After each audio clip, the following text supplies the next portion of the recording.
പാലക്കാട് വടക്കഞ്ചേരിയിൽ യുവാവ് കുത്തേറ്റ് മരിച്ചു. വടക്കഞ്ചേരി സ്വദേശി മനുവാണ് മരിച്ചത്. സുഹൃത്തായ വിഷ്ണുവാണ് കൊലപാതകം നടത്തിയത്. സാമ്പത്തിക ഇടപാട് സംബന്ധിച്ച തർക്കമാണ് കൊലപാതകത്തിൽ കലാശിച്ചത്. ഗോകുൽ VS ചേരുന്നുണ്ട് കൂടുതൽ വിവരങ്ങളുമായി. ഗോകുൽ, എപ്പോഴാണ് ഈ കൊലപാതകം നടന്നത്? ഈ പ്രതിയായ സുഹൃത്തിനെ പിടികൂടിയോ പോലീസ്? പ്രതി ഇപ്പോൾ പോലീസിന്റെ പിടിയിലായിട്ടുണ്ട്. ഇന്നലെ രാത്രിയാണ് ഈ കൊലപാതകം നടന്നത്. അതായത് ഇരുവർക്കുമിടയിൽ സാമ്പത്തികമായ ചില തർക്കങ്ങൾ ഉണ്ടായിരുന്നു. അതാണ് ഈ കൊലപാതകത്തിലേക്ക് നീങ്ങിയതെന്നാണ് നമുക്ക് പ്രാഥമികമായി മനസ്സിലാക്കാൻ കഴിയുന്നത്. അതായത് വടക്കഞ്ചേരി മംഗലം ചോഴിയങ്കാട് സ്വദേശി മനു ആണ് മരിച്ചത്.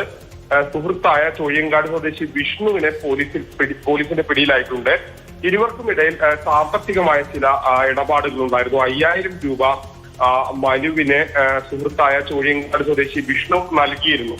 ഇത് തിരിച്ചു ചോദിച്ച് നിരവധി തവണ പ്രശ്നമുണ്ടായിട്ടുണ്ട്. അതിനിടയിൽ ഇന്നലെ രാത്രി മനു ആണ് വിഷ്ണുവിനെ വിളിച്ച് താൻ പണം തരാനും അതോടൊപ്പം തന്നെ വീടിന് സമീപമുള്ള ഒരു പ്രദേശത്തേക്ക് വരാനായി വിളിക്കുകയായിരുന്നു.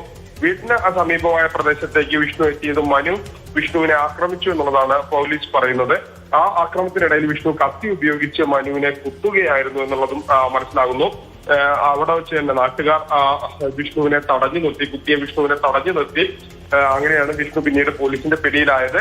മനുവിനെ ആശുപത്രിയിൽ എത്തിച്ചെങ്കിലും മനു മരിക്കുകയായിരുന്നു.